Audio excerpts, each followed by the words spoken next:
That's not slow, yeah, everybody boom. Coming back around with a zoom, zoom, zoom. Start it up. Requires a lot of tasting, which is a tough job. That's not slow, yeah, everybody boom. Coming back around with a zoom, zoom, zoom. Yeah. That's not slow, yeah, everybody boom. Coming back around with a zoom, zoom, zoom. Red light, green light, go. Everybody know that we run the show. Yeah, we. Totally in love with my babe. Yeah. Turn up on the wall. Everybody feeling that we got that flow. Yeah, we. Yeah, we. Yeah. A wise man once said, started from the bottom, now we're here. Start it.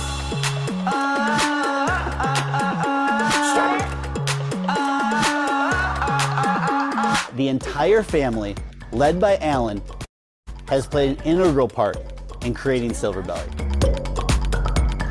That's not slow, yeah, everybody boom. Coming back around with a zoom, zoom, zoom. That's not slow, yeah, everybody boom. Coming back around with a zoom, zoom, zoom. And that is two champions. May we know them and may we beat them. That's not slow, yeah, everybody zoom. Start it up.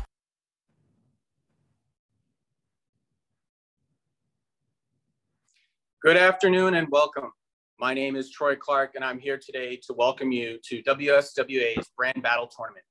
This is the alcohol industry's premier pitch competition. All month we've been here Tuesdays and Thursdays at 1 p.m. Eastern Standard Time, watching some of the industry's hottest wine and spirit brands battling it out category by category to compete in the 2023 Brand Battle Championship. This year's championship battle will be held in person for the first time in 4 years on stage at Access Live in April. With the who's who from the industry in attendance, a panel of expert judges will crown the 2023 Brand Battle Champion. Winners of previous brand battles have earned distribution partnerships and become some of the hottest brands in the US wine and spirits marketplace. Now, let me tell you a little bit about myself. I'm the founder and co-owner of 1224 Cocktails and the corporate director of mixology and spirits education for the Martignetti Companies. I've been in the restaurant and hospitality industry for over 25 years with companies like Sinesta Collection, the Ritz-Carlton, Starwood, and Marcus Hotels and Resorts. My passion for the beverage industry began during many years working in restaurants, serving people across the country, and I'm driven to keep learning and share my knowledge as a certified spirit specialist, certified sake professional, certified sommelier. As a mixologist, I most recently won WSWA's 2019 Iron Mixology Competition and 2018 Call for Cocktails and Best Aperitif. I also love helping establishments with cocktail and bar design, as I'm the lead expert designer for Crown Metal Corporation. Some of my most recent bar designs can be found at Citizen Crust in Gillette Stadium, Neroli in Westwood, Mass, and the E&G Gallo training facility in California. I'm thrilled to be your host today for the rum category competition. Brand Battle is a terrific opportunity to see, hear, and taste new brands on the forefront of growth and opportunity. Today, you'll be hearing from 5 companies who will spend a few minutes each presenting information about their products. After each presentation, the judges will have a few minutes to ask questions and provide feedback. I encourage all of you watching to add your own questions and thoughts in the chat box at the bottom of the screen. We will try to answer all questions that come through during the tournament. At the end of today's competition, we'll announce our category winner from our judges' votes. The winner of today's tournament will move on to the championship Brand Battle live on stage in Orlando on April 3rd. Thank you to our Brand Battle tournament title sponsor, the Acceleration Group, TAG. Okay, let's get to it. I'd like to start off our competition by introducing the amazing panel of judges we have with us today. Together, this group of wholesalers and retailers represent businesses varying in size from across the country and bring over 100 years of combined experience and expertise in the wine and spirits industry. These industry leaders are always looking for the next up-and-coming brand. First up, welcome John Oliver. John is the National Trade Marketing Director for Breakthrough Beverages Trident Portfolio, which focuses exclusively on a suite of craft and emerging spirit brands. He works with craft and emerging suppliers to build selling tools and creative programming to help drive brand awareness and consumer pull at the point of purchase. He also helps lead the supplier vetting process for new spirits interested in partnering with Breakthrough. Thank you for being here today, John. Next up, here from the Garden State, we are lucky to have Tom Fangle, who is Allied Beverages Group Vice President of Supplier Relations and Innovation. Prior to joining the company, Tom began his career at the House of Seagram, Coors Brewing Company, and Pepsi Bottling Group before becoming the Director of Sales for Diageo. Thank you for being here today, Tom. Joining us from Nashville, Ryan Moses, the Chief Operating Officer at Best Brands Incorporated, a wholesale beverage alcohol distribution and import company in Tennessee.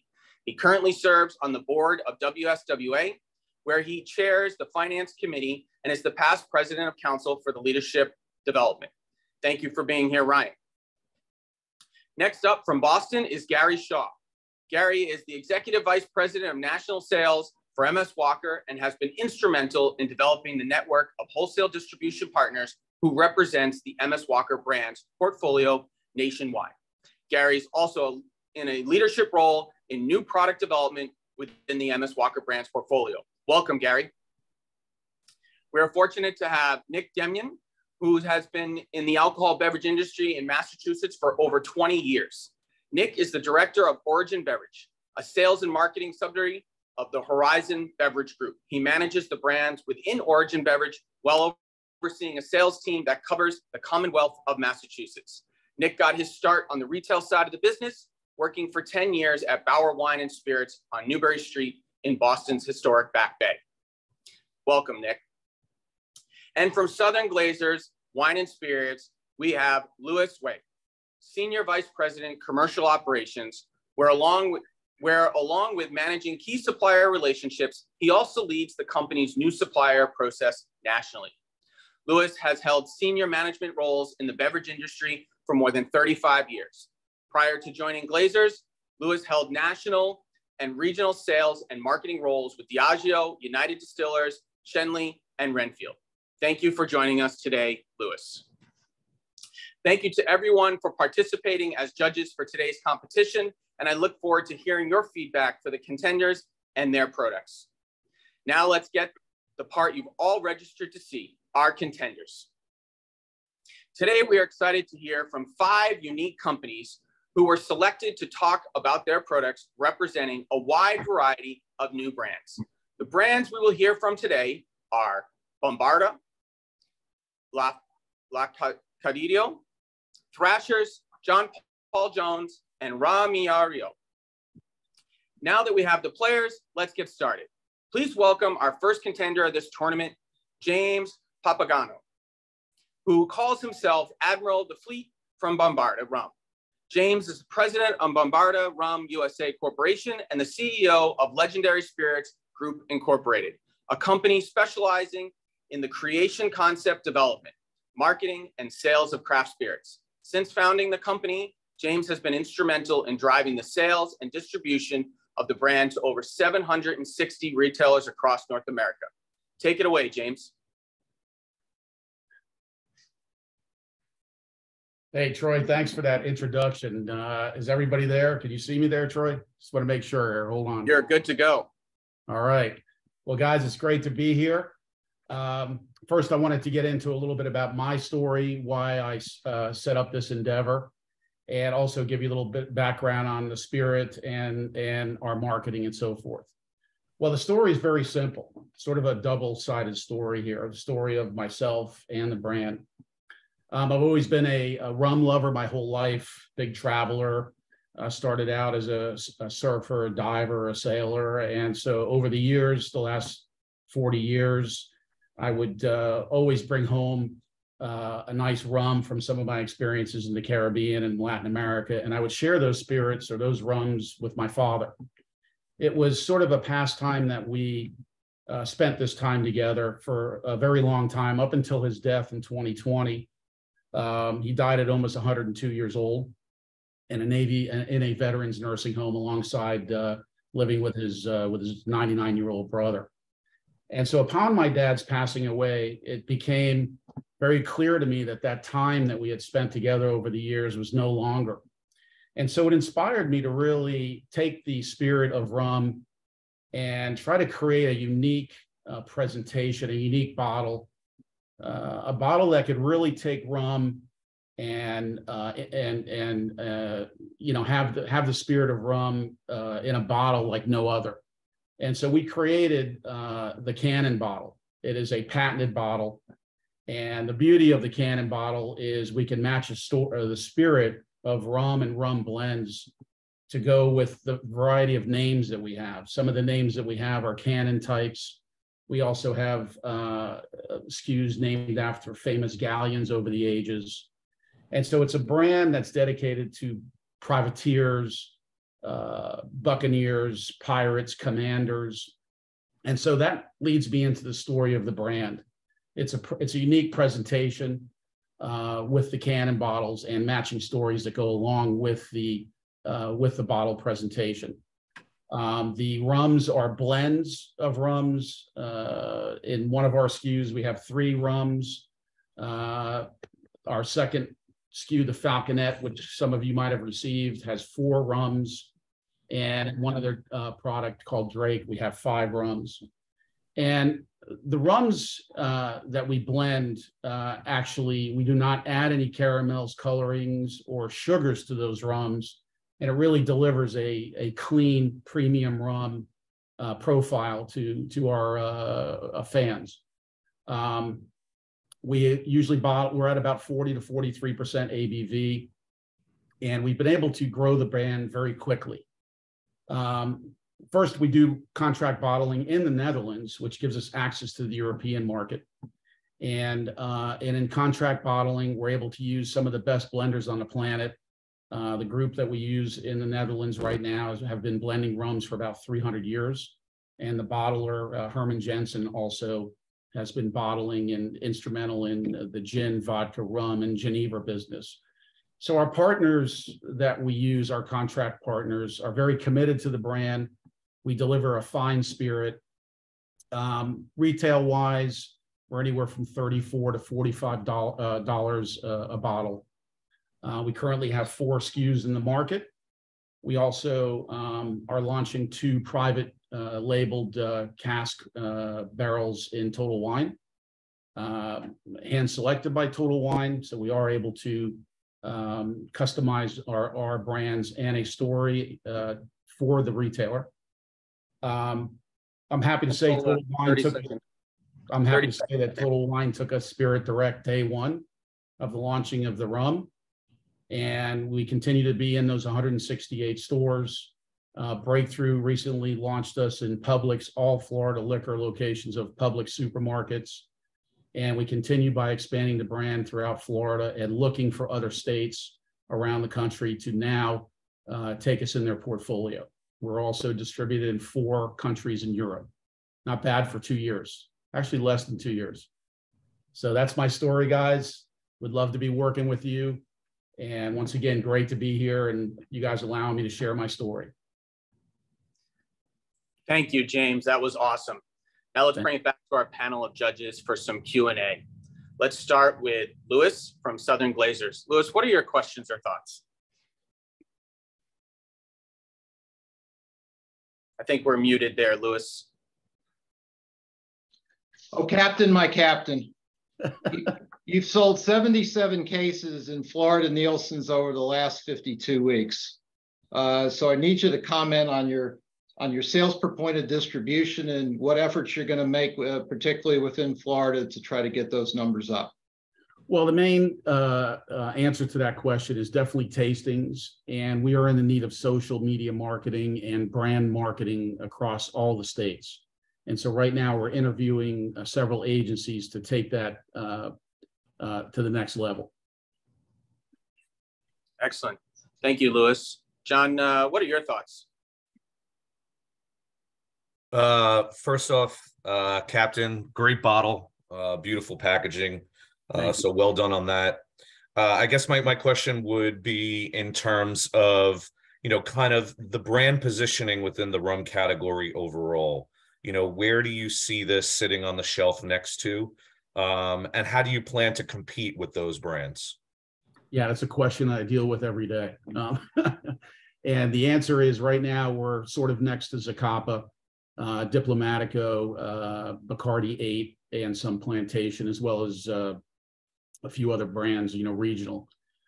Basically, how we plan to stand out is to really get those tastings ramped up, social media marketing. We're working with our vendors and our suppliers in order to lower our price and to be more competitive on as a price for the product right now.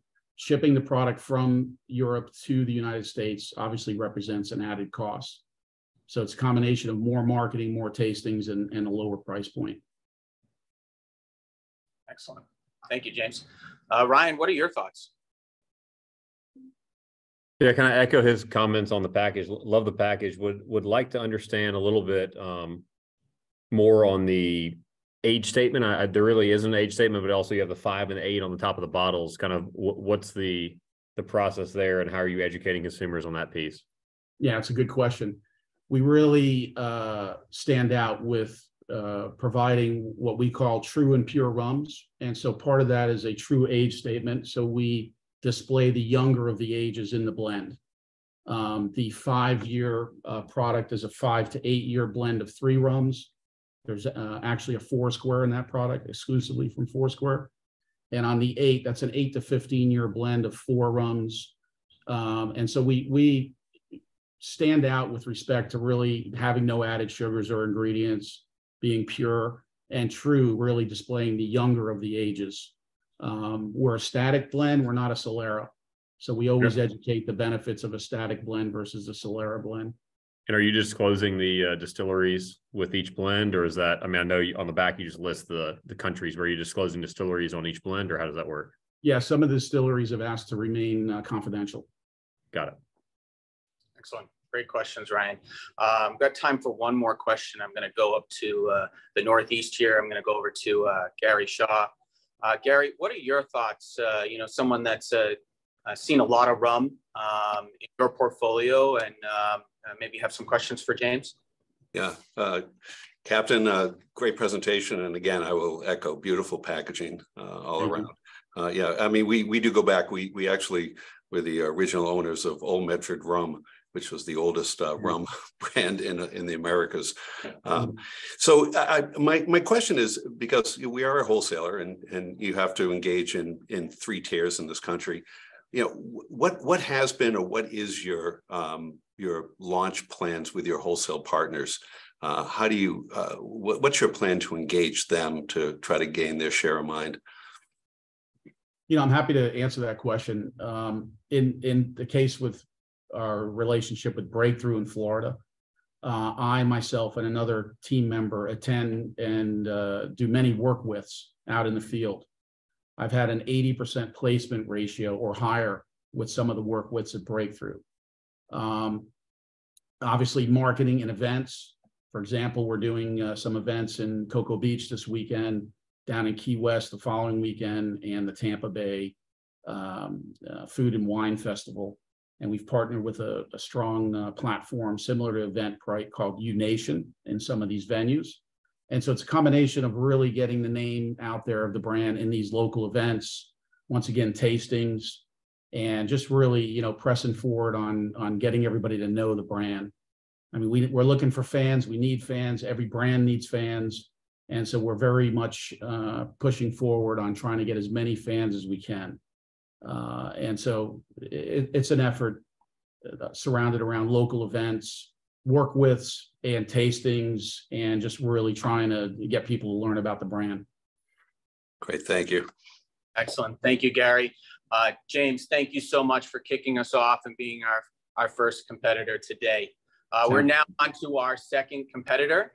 We have Devon Trevathan, co-founder of Viva Spirits, a nomadic distilling company. Devon has held a variety of jobs related to beverage alcohol, spirits, a spirits journalist, brand ambassador, bartender server, marketing consultant, tour guide, wine retail manager, and now she is the co-founder of a unique and ambitious distilling company in which she and her business partner, Colton Weinstein, travel all over the globe, renting space in different distilleries to distill their own spirits using regional ingredients and practices. Welcome, Devon.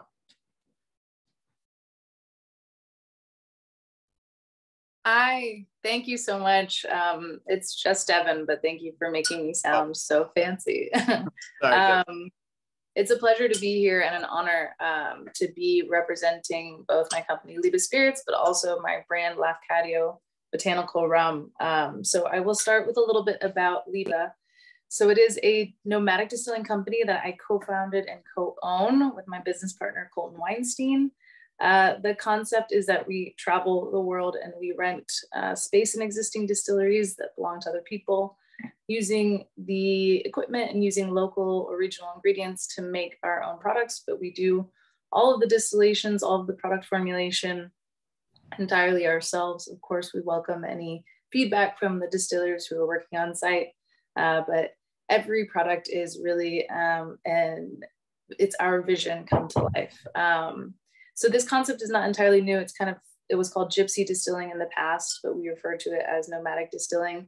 But I will say that I don't know any other company that's doing it to the scale that we are doing it.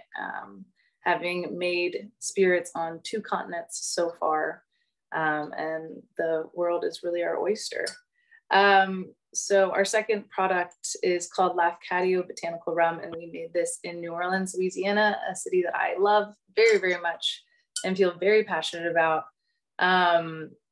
When we think of connecting our spirits to place, and that is a big driver for us as distillers and as business owners, when we were going to connect it to New Orleans, what stood out to us most was that this is a city that is just bursting with flavor.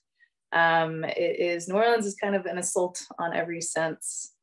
When you go there, it is pungent and bright and loud and intense, and we needed to make a rum there that would match that intensity, and I think that we did a good job with Lafcadio.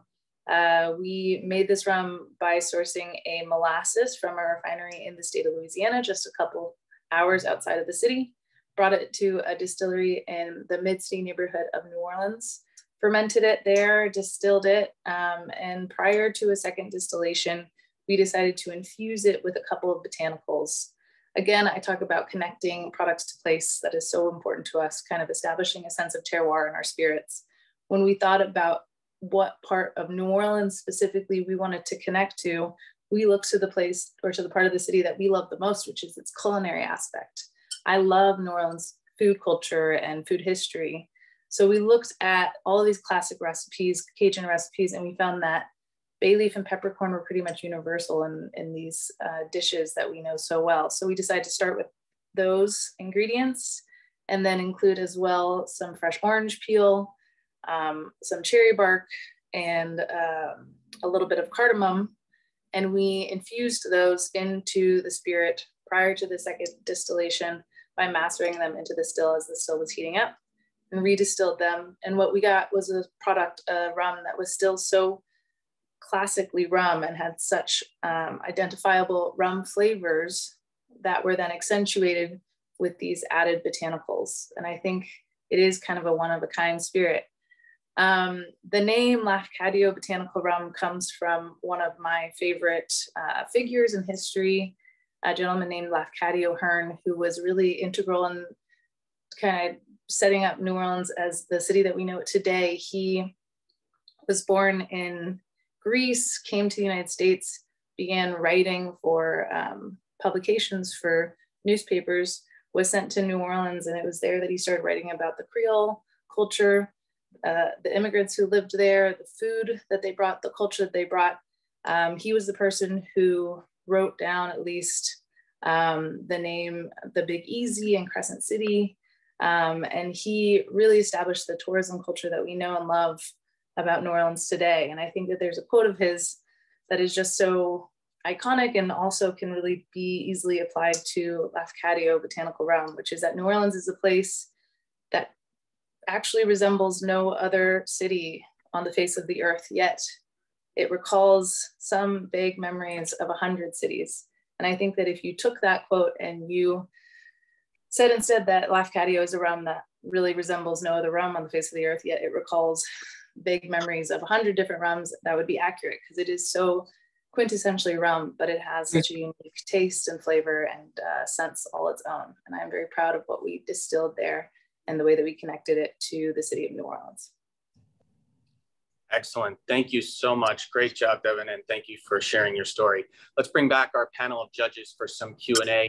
Tom, why don't you start us off with the questions? Sure.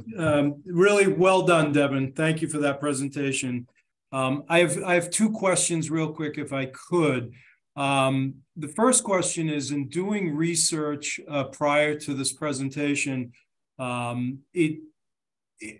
learned that you were in New York and California being distributed now. I know Colton, I believe, was from upstate New York in doing, so I get that piece. Not sure where California comes in, but my real question is, you just spent about 3 or 4 minutes talking about New Orleans and cooking and culinary and how much the brand is New Orleans, if you will. Why not distributed in New Orleans right now, number one? And number two is, as you and Colton are traveling the world, do you have plans of expanding the expressions to bring out other brands down the line? Yes, thank you. So we are actually currently in 4 states total. After just 1 year being in market, we are in New York, California, Tennessee, and Minnesota. We are actually also in the United Arab Emirates as well. And Louisiana is very much next on the list. I have offers from a couple of distributors there, and I'm talking to a few and just making the right decision, because as a person who has 8 years in the distilling industry, I know the importance of choosing the right distributor partner. It's a very, very important relationship for me. Primarily the Louisiana market and really New Orleans, that's going to be a huge market for us. And it's such a hospitality city. I really want to have somebody who can adequately represent our brand, because it is connected to New Orleans, but we don't actively live in New Orleans right now. I want somebody who is very rooted to that place. So that is forthcoming, I will say. Excellent. Great questions, Tom. Thank you so much. And thank you, Devin. Nick, what are your thoughts on Lefkadio? Thanks, Troy, and thanks, Devin. I think the product's great and great packaging and everything. Very interesting concept with the nomadic distilling. How does this affect your production from batch to batch? Are you using the same distilleries over and over again? And are some of these brands kind of one-off releases, or are you planning to build off of this brand? Thank you very much. So from batch to batch, we have a very selective approach when we decide what distilleries that we are going to work out of for a new product. Among that is that my business partner and I have to feel like, if we don't outright love the products that they make themselves, we at least respect their distilling approach and their abilities and capabilities, so that should we need to just have them fulfill another distillation for us, since we take really extensive notes and we're very meticulous with our production, we trust that they can do that. So barring the fact that all of the ingredients we use are fresh, and just the seasonality of those ingredients, there hasn't been anything that would worry me in the sense of being able to continue production and do more distillations. That being said, we are making products that we feel really strongly about and that are an expression of us, but we don't want to, it's kind of, each product goes out into the market and it's kind of an active test to see what people want and what people love. If a brand is received well and it feels and it makes sense for us to continue to make it, then we will absolutely do so. If it's not, then we will reconsider whether or not we want to maintain that brand in the future. Thankfully, all the products that we made so far have been very well received, and so they will continue to stay part of our portfolio. Excellent. Great question, Nick. I'm going to move over to Gary. Gary, what questions do you have for Devin? Yeah, Devin, thank you for your story. Really appreciate it. And I love the rebranding of Gypsy Distilling to Nomadic Distilling. I picture you and Colton setting up Mongolian Gers and kind of camping out at the distilleries. So, one day. I'm sure. My question for you is, when you think of botanical, you think of gin.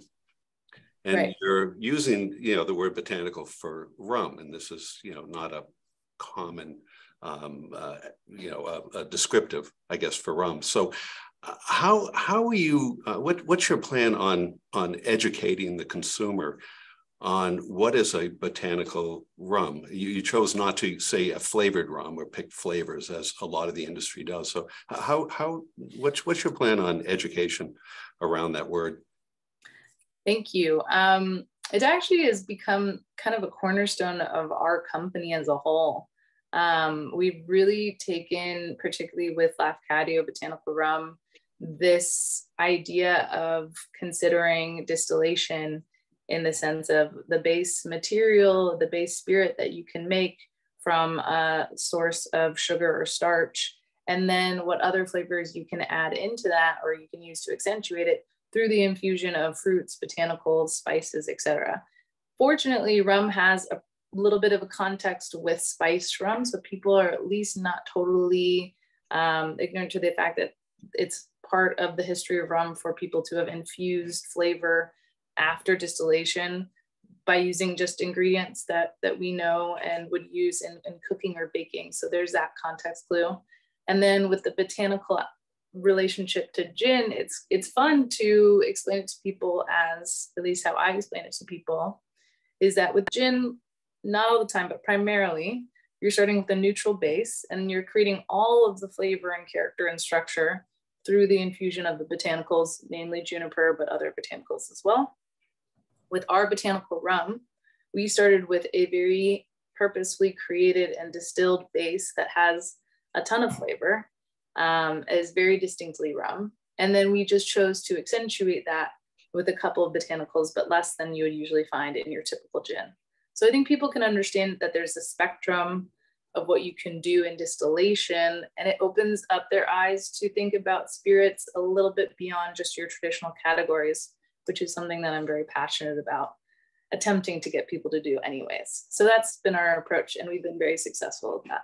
Thank you. Just one quick question. What's your retail price on the rum? Retail price, so on the shelf in New York State, it is $32 to $34.99. Great. Thank you. Sure. Excellent. Great questions, Gary. One quick question, Devin.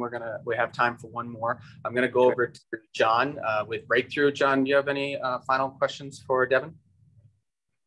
I guess, Devin, in the rum category, this is a one SKU brand right now, and a lot of brands have many, many SKUs. So, how do you plan to compete against that in the category that, takes up a lot of room with one brand on a shelf, and you're just kind of one facing at this point in time?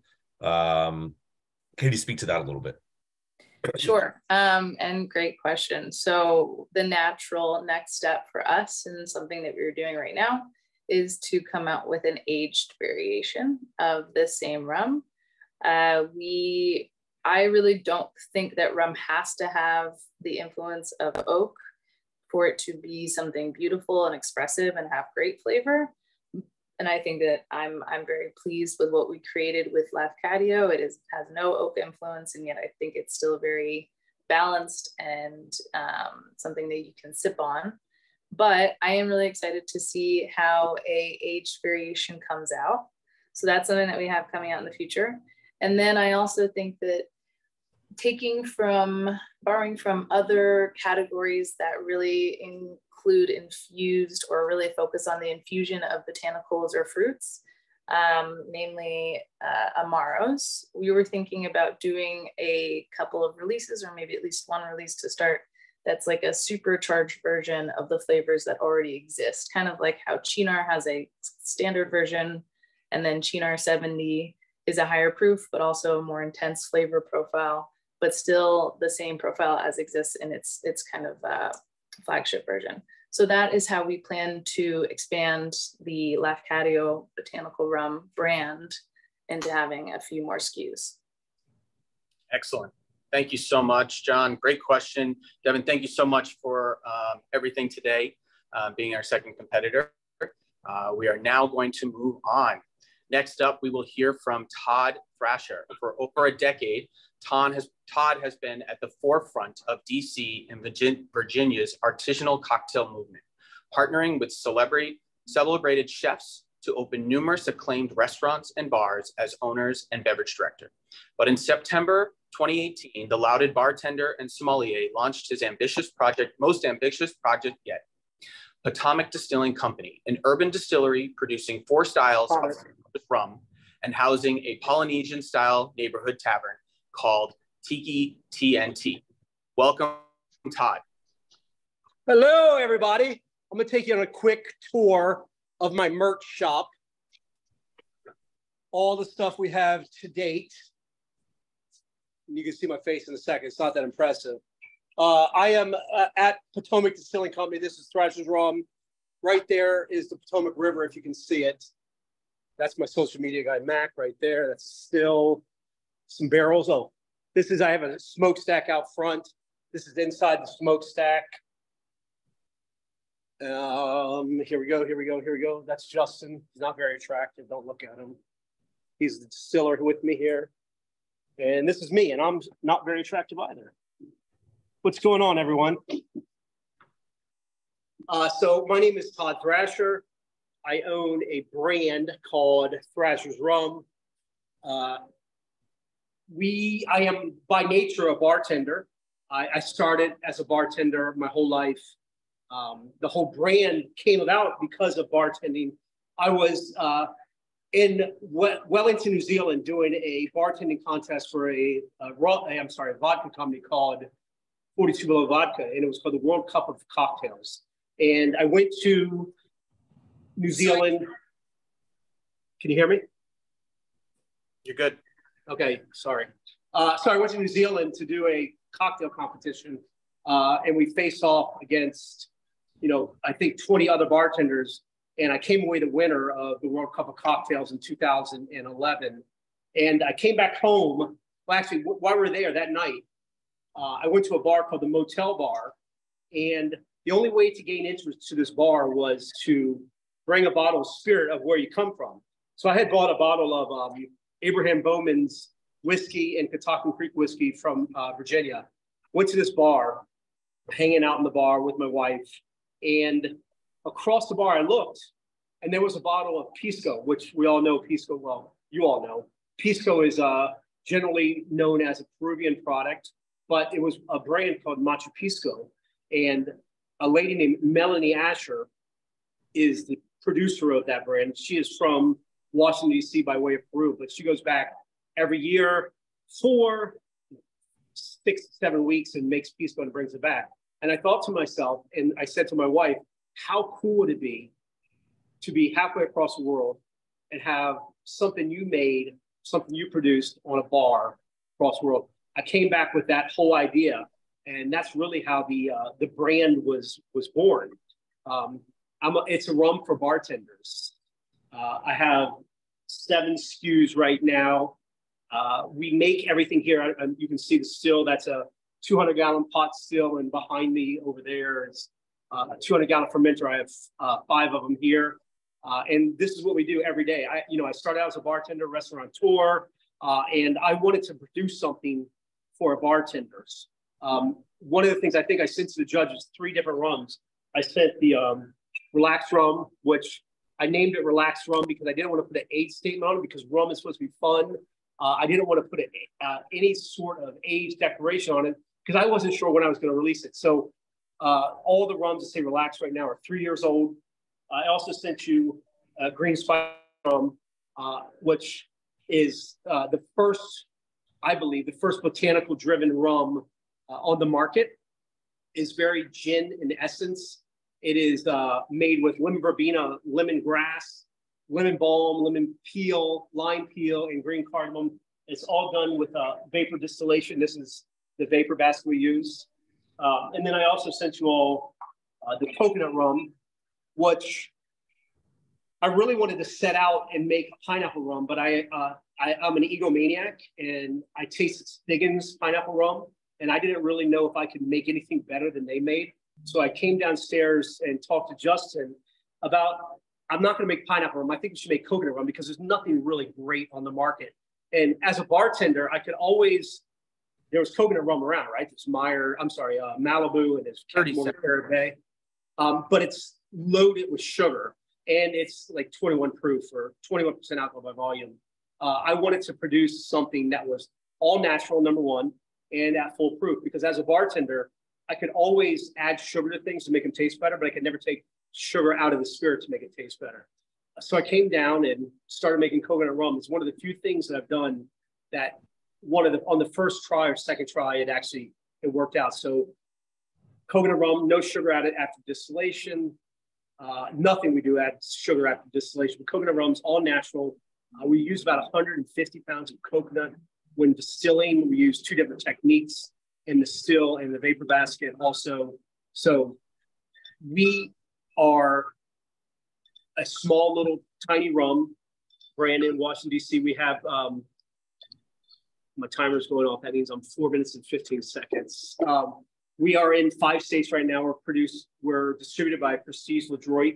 I'm looking for more. We have only 972 square feet of distilling and bonded space. I'm currently looking to buy a warehouse to ramp up distillation and for wholesale, basically. I think that's my story. Excellent. Yeah, I don't know what else I got. Thank you so much for the tour and bringing us into your world. We're going to bring back our panel of judges for some Q&A. And first up is Louis. Why don't you start us off this time? Yeah, Todd, thank you for everything you're doing for the industry and in the home markets. It's definitely appreciated by folks like us. Look, the brand has done 32 cases, on a moving 12 in Virginia. That's what NABCA's telling us. So the obvious question, you got a great story, is how are we going to tell people about it, and how are we going to expand sales? So Virginia is an interesting market, right? I have to load 60 cases of rum in the back of my pickup truck to take it to Virginia. Virginia will not put people on shelves. I've applied to be put on shelves in Virginia 4 times over the past 4 years. I've been turned down 4 years. I don't know what I'm going to do about Virginia. I'm from Virginia. I grew up in Virginia. I went to college in Virginia. I still live in Virginia. I used to own 6 restaurants in Virginia. Virginia is one of those states that I don't know what to do. What can I do? I'm also, my distribution is DC, Maryland, Delaware, Pennsylvania, and Virginia. So in Virginia, I am self-distributed. I don't know what to do with Virginia. Virginia is a tough nut to crack. It's funny because I have a ton of friends with restaurants in Virginia, and I'm going to speak badly on Virginia. I give them rum. People order rum. They don't get rum back. Virginia is weird for me. My concentration, unfortunately, is away from Virginia and away from the Commonwealth, and more right now, Maryland, DC, Virginia, and Pennsylvania. Tough state there. Tough state. I love Virginia.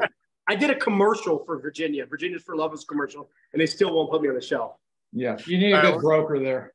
Yeah, we're gonna swing things over to John. John, what are your thoughts outside of Virginia? Outside of Virginia, so great story, Todd. I think one of the unique things that we're hearing from you versus some of the other, contestants today is, and brand owners and founders, is you're deeply seated in the bartender world. How do you plan to leverage that kind of unique positioning as you continue to build the brand? Yeah. So one of the things that for me is, bartenders get into the bar business with this idea of, I'm going to bartend for a while and I'm going to go to my real job, right? Because most every bartender we know has a college degree. They're all going to move, but they get caught with the golden handcuffs and they don't know what to do because they're making $70,000, $80,000 a year.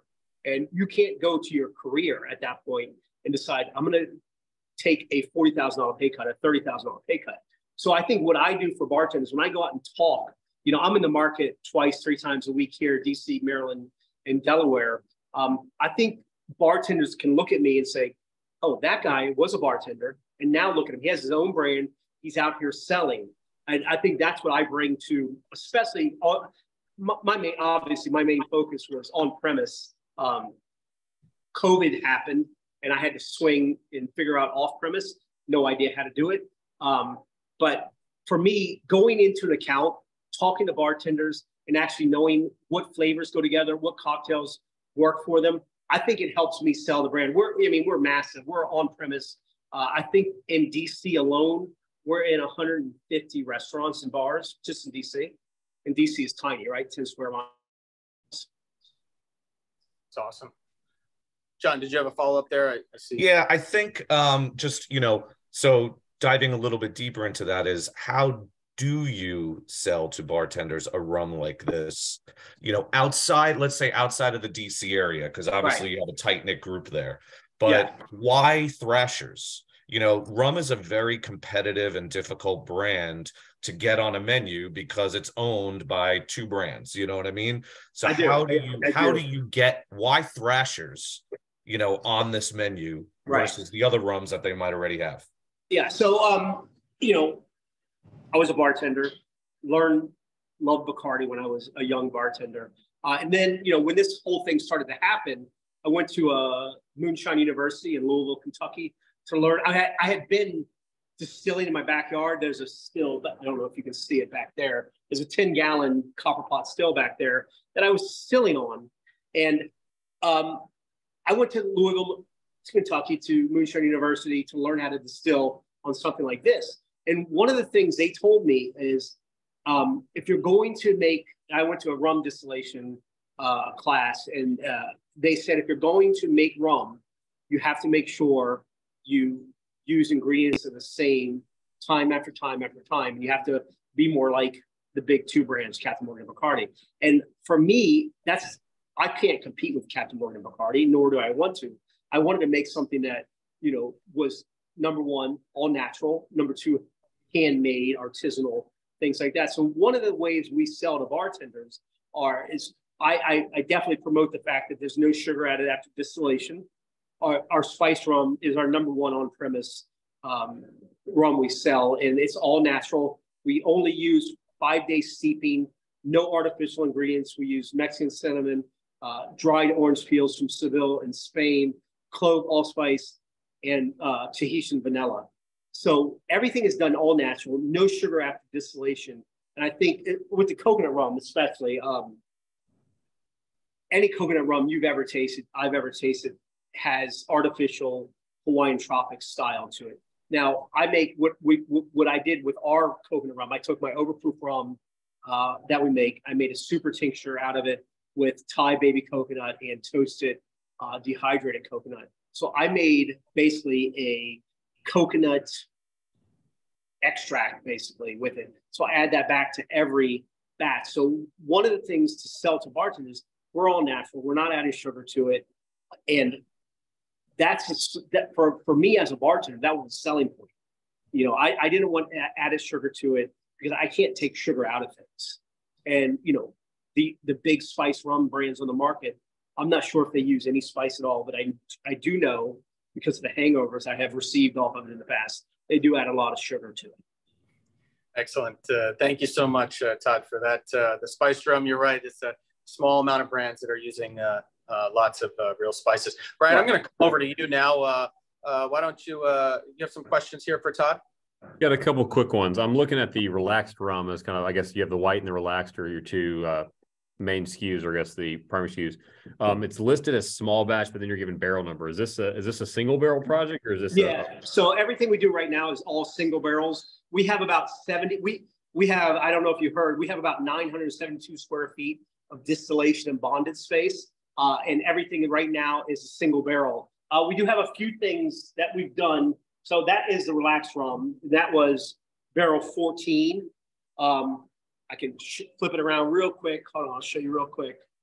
No, I got one here too, so I'm good. Yeah, you got one right there, right? So right behind me, or in front of me right now, is basically my storage area, right? So on the floor there's barrels. There's barrels over there. There's barrels everywhere. So obviously, I want to make rums to be mixed, and I want to make rums to be sipped. I did not turn around. So we have everything here. The relaxed rum, is aged, laid down, new American oak. I do have a bunch of barrels laid down in used American oak over here. There's a Catoctin Creek barrel. I have some Wilderness Trails barrels. So I want to stay with the history of rum using used American oak, and also kind of like one of my favorite rums is Privateer or Richland from Georgia. And they kind of kickstarted using new American oak in their barrels. So I want to have a full complement of used oak, new oak, and see what happens. Also, we have in the other room, I have another barrel room. It's actually my elevator shaft room, but I have barrels in there. So we have a bunch of Queen Spare stuff left in there. One of this rum here, I did not talk about or send to you guys. This is Thrasher's Jamaican rum. I bought 2 barrels of some very old 30-year Jamaican rum, and did a collaboration of the label. I know it's way different than the label that you see. This is a label that was done by an artist / musician named David Forrell from the band The Dirty Heads. So I've done a collaboration with him. We also have coming out in July, the Queen Share line that we're going to do that's been in new American oak for 3 years that he's doing a label for. So it's all different types of things, mixing and sipping rums. Thank you so much, Todd. As a true bartender, we could talk all day to you. We appreciate your passion for your brand and what you've created. And that's all we have time for today. So thank you. Thank you, friend. Thank you all very much. Super grateful. Appreciate it. Thank you, Todd. I hope you're all enjoying hearing from our contenders and the feedback from our judges. Now on to our next contender. Next up, we have a dynamic duo, Ollie Blacklet and Finian Gill, representing John Paul Jones, Lowland Rum. Managing Director Ollie Blacklet was brought up on the estate where John Paul Jones born and raised, listening to the tales of the seafaring adventures. Finian Gill is a London-born law graduate who calls himself the in-house alcoholic. As head of product, Finn will be designing and producing all future special releases, focused on capturing John Paul Jones' pioneering and swashbuckling spirit. Ollie and Finian, let's hear from you. Hi guys, can you hear me? Yes, you're good to go. Thank you so much, firstly, for having us on here. It's a real honor. So who was John Paul Jones and why are we wearing these jackets? So John Paul Jones was born in the southwest of Scotland, Dumfriesshire, where I'm from, in 1747. And he went on to found the American Navy. He lived a life full of adventure and risk. So he first went off with the Merchant Navy at the tender age of 13, back and forth to the Caribbean before going off to America, where he befriended Benjamin Franklin. And he then came back, raided the British shores mercilessly, and was an infamous pirate, as was regarded by the British. After that, he went over to Russia and was Rear Admiral to Catherine the Great, before going back to France, where he was Louis XVI's advisor, and then died at age 45, and his body was preserved in a rum-filled lead coffin. We launched the brand under 2 years ago, myself and Finn. We were at university together. We both had no kind of background in the booze industry. I was working in the city, and Finn was in sports marketing, but we always had a passion for rum and realized that there was a gap in the market and that we had this incredible story. Since launching, we have got into some of the top hotels, restaurants, bars and shops in the UK. These include Fortnum & Mason, where we regularly do sampling on the shop floor, and Dalesford Organic. We haven't quite gone into the US yet. This is our first foray over there. But in the words of John Paul Jones himself, those who will not risk cannot win. Now Finn is going to talk you through the rums. Yeah. Perfect. Thank you all very much for listening to us ramble on from cold and wet England. Basically, our challenge when we went into producing for John Paul Jones was, how do we take this amazing story that Ollie's just laid out, that he was told these tales throughout the whole of his upbringing, but how do we turn that into a product that customers can understand and really relate to and feel that they are part of the John Paul Jones adventure. For us, that was to create a spirit that is revolutionary or is adventurous or does things that you wouldn't expect it to do, compared to a lot of mainstream rums. From that, we created our ethos, which was to always create rums that use only top grade ingredients, that don't add artificial colors, flavors, sweeteners, etc., as a lot of other contestants have mentioned as well. And also just to never be bound by convention. So if there's a normal way to go, we're going to go the exact opposite way and say everyone else is completely wrong. Our location to John Paul Jones with the product, as I first mentioned, we do that by hand picking seaweed from this beach here. Got a nice little card. This beach is just about 100 meters away from the cottage where John Paul Jones was born. That is a picture of Ollie there, hand picking the seaweed that infuses every single rum we produce. That ties us into John Paul Jones's story. From there, actually, I'll talk a bit about seaweed because not everyone's that used to seaweed being infused into spirits and things like that. One of the reasons we do it is because of that. It ties us into John Paul Jones's story. You have some of the actual sea taste in there from where he learned to sail age 13 before he joined the Merchant Navy.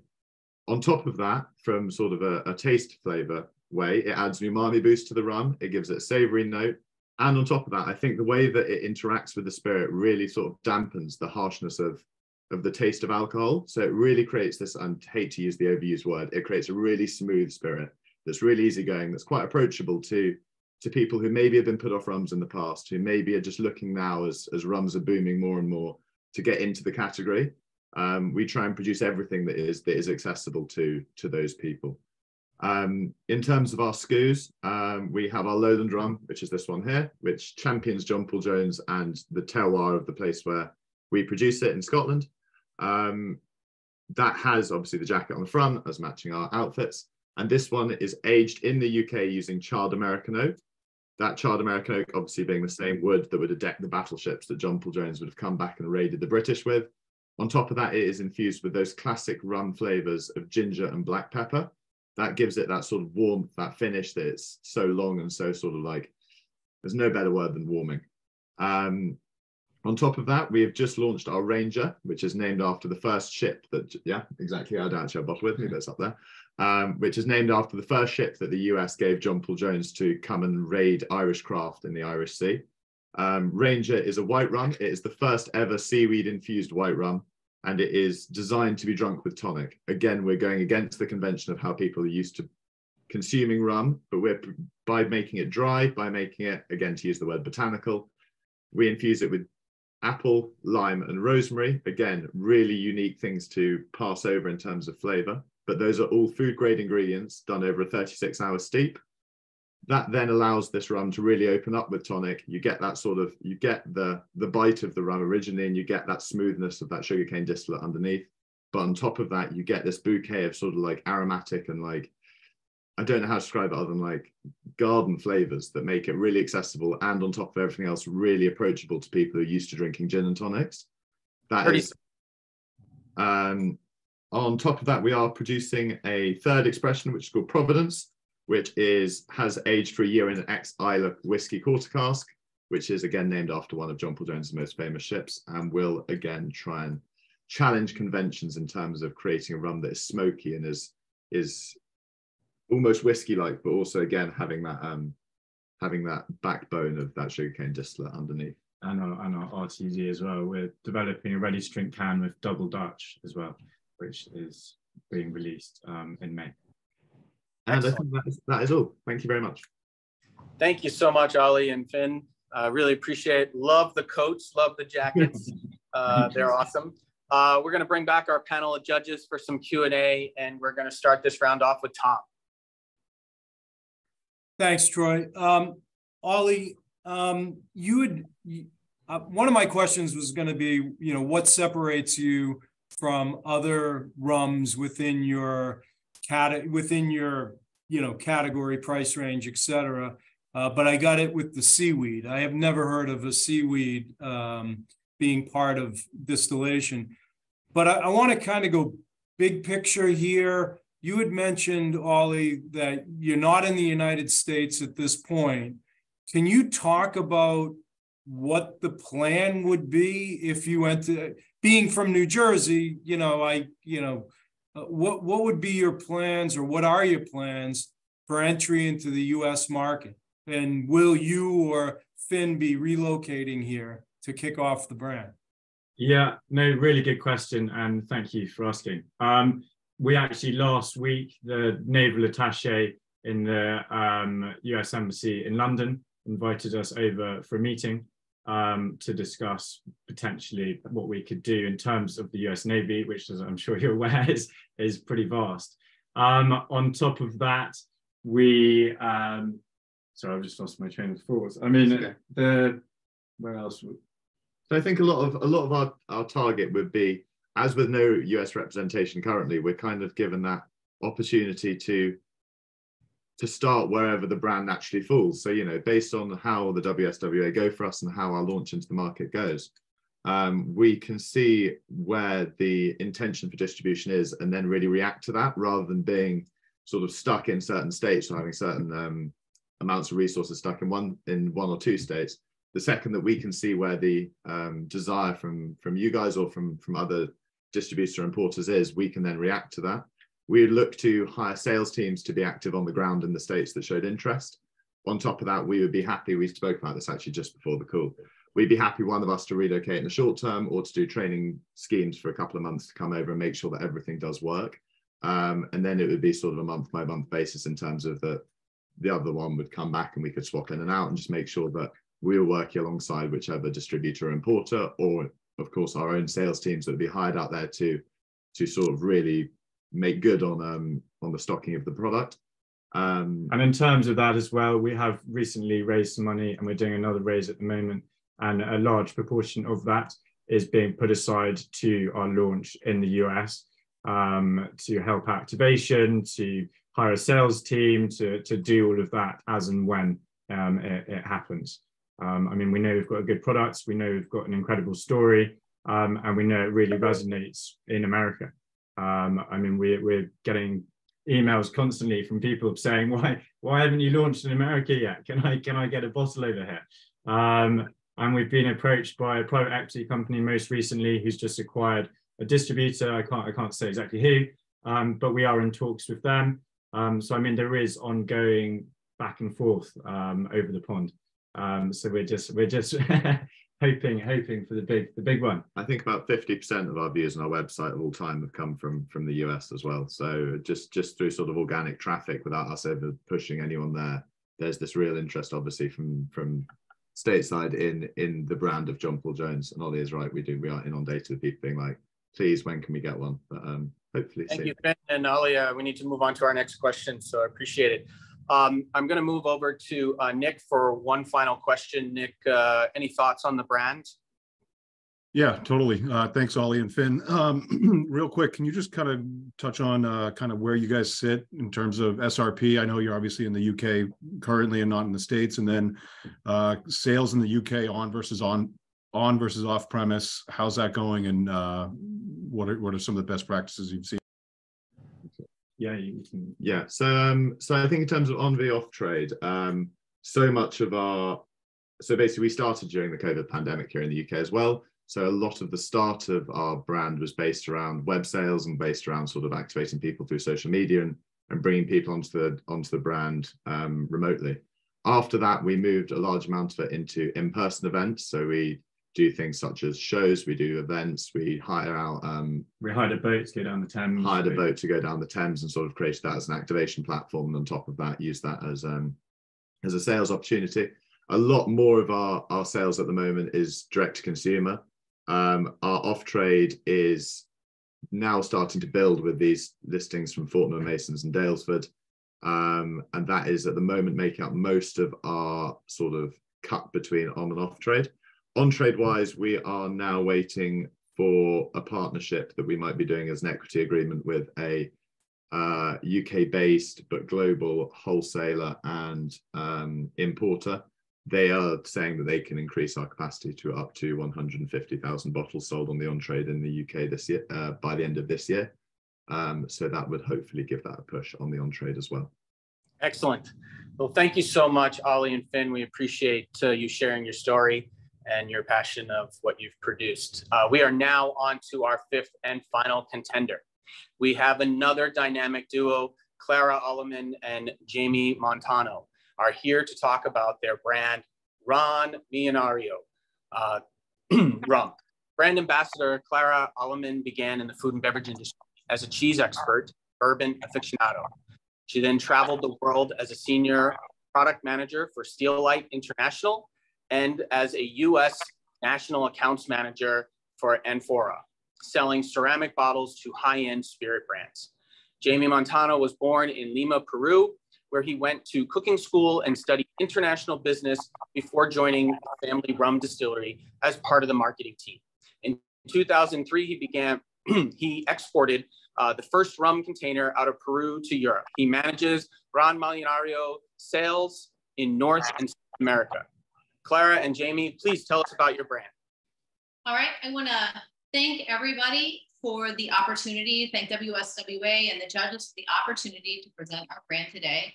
And also a big shout out to all the other contenders who have made it this far in the virtual competition. I hope everybody has had a chance to try the rums we sent and read the history booklet that we included along with the package. I first met my husband, Jaime Montano, in Korea in 2007.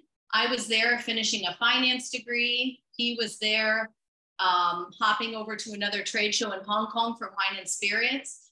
And I was lucky enough that he brought with him a bottle of his family's 15-year Reserva Ron Millonario. With the first sip, I knew I had found my future husband. And I also knew that someday in the future, I would want to bring this rum to the US market. Yes, as Clara was saying, we just launched the rum in the US. Our history is 500 years old when the Spanish brought sugar cane here to Peru, and they grow it in Incan soil, and we have a very special terroir for that. Because later on 1904, we built this, a small refinery, sugar refinery, 10 minutes away from the ocean and 30 minutes away from the Andes Mountains. So we have a unique weather over there, and it created a very special place for aging.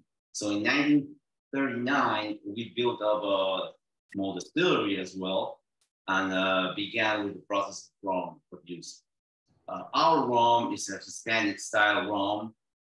We make molasses out of the sugarcane juice. We ferment the molasses, and then we distill it on a column, on 74 plate steel column continuously until we get a perfect juice that can be that's able to age on oak barrels that previously hold bourbon. We age those barrels in a Solera system always, and then before we bottle it, we give them an extra year in sherry casks with Pedro Jimenez grapes tomorrow. So it adds a little sweetness to the rum. We add a Tocaf barrel, which is an Slovenian oak, to the XO only, which is a 25-year-old rum. We don't like to speed up the process of aging, so we just wait. We don't do what a lot of new rum producers are doing, that's speeding up the process of aging, because we believe in aging takes its pace, and our weather is around 70s to 75 a day, all day, and then it goes down to 60s or 50s at night, and it's really pretty much the same the whole year long. So it gives us a very, very, very unique aging process for our rums.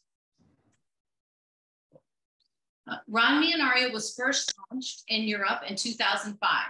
Right now, it's in 30 countries across 5 continents. And while it's not a new brand, it's definitely a new brand for the US market. So far, we've received over 20 medals worldwide. And most recently, our Reserva Especial took home the Gold Packaging Award at a local US competition. We have 4 distinct presentations, each with its own unique premium packaging, from the 10-year overproof to the 25-year XO with a minimum 25 years in the barrel. Our rum appeals to all different consumers, from the 10-year that you're going to get the younger drinkers, the funkier, type of establishments, the tiki cocktails, all the way up to the XO, where you're going to revert some of the cognac drinkers and some of the higher end bourbon drinkers who just want that nice bottle behind your shelf. Our rum is sustainable over time, and we feel that we can continue producing sustainably in the future without affecting the environment. In addition to our sustainability efforts, we also place a high priority on social responsibility. And I think that the best example of that is the 15-year that I sent you guys in the package. This 15-year, we employ an entire town in northern Peru that hand weaves the straw for these bottles. So we give it back to the community that way. Each bottle is unique, and each bottle ends up being a work of art. Our main target is rum connoisseurs, but we also target cognac and Scotch enthusiasts. We currently have dedicated groups on all social media platforms, specialized in the US. We use e-commerce for distributing here in the US for now, but we're on the process of talking with more regional distributors in our target markets. We intend to do tastings and training to bartenders, servers, and distributors. And this is one of the reasons for competing here in the Brand Battle as well. Excellent. Thank you so much, Clara and Jaime. We now need to bring our judges back on and finish up with some questions. Louis? Yeah, I appreciate seeing the packages, because this is what showed up at the office. Yeah. Happy to see we've got premium packaging for these products. The big question for me is around on-premise, particularly at these price points. How you all are going to educate the trade and the mixologists to promote your products.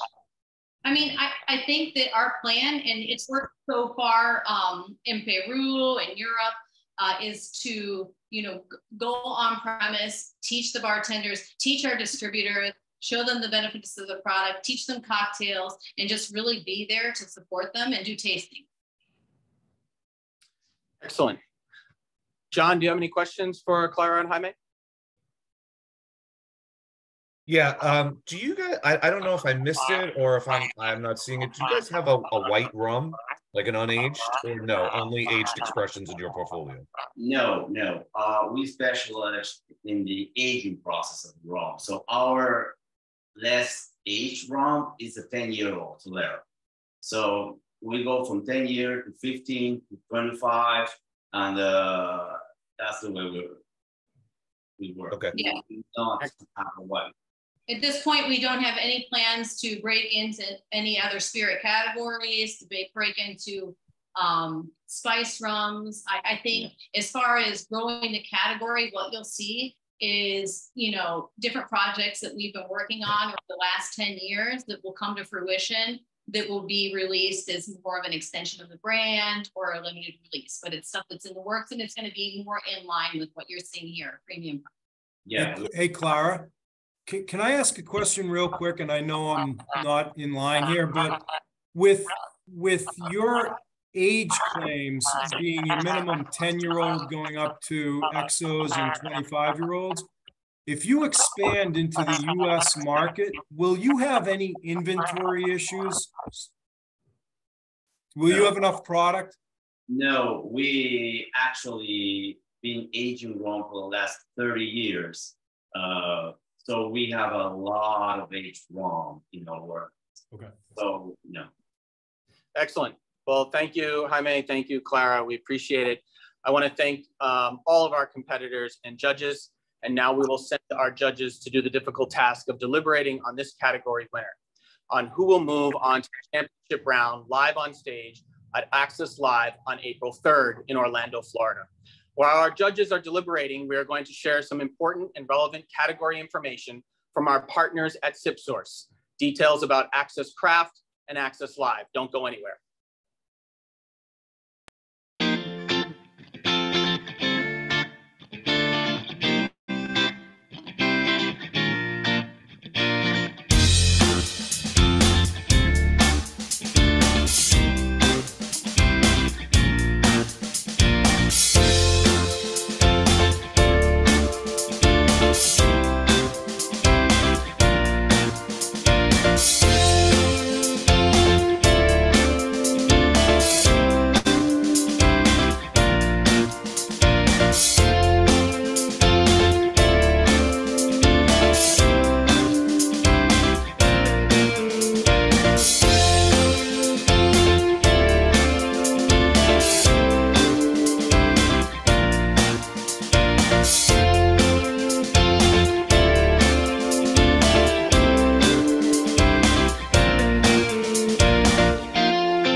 Aloha, everyone. We're excited for you to join us at the WSWA's Access Live in Orlando this April and to celebrate the wine and spirits industry.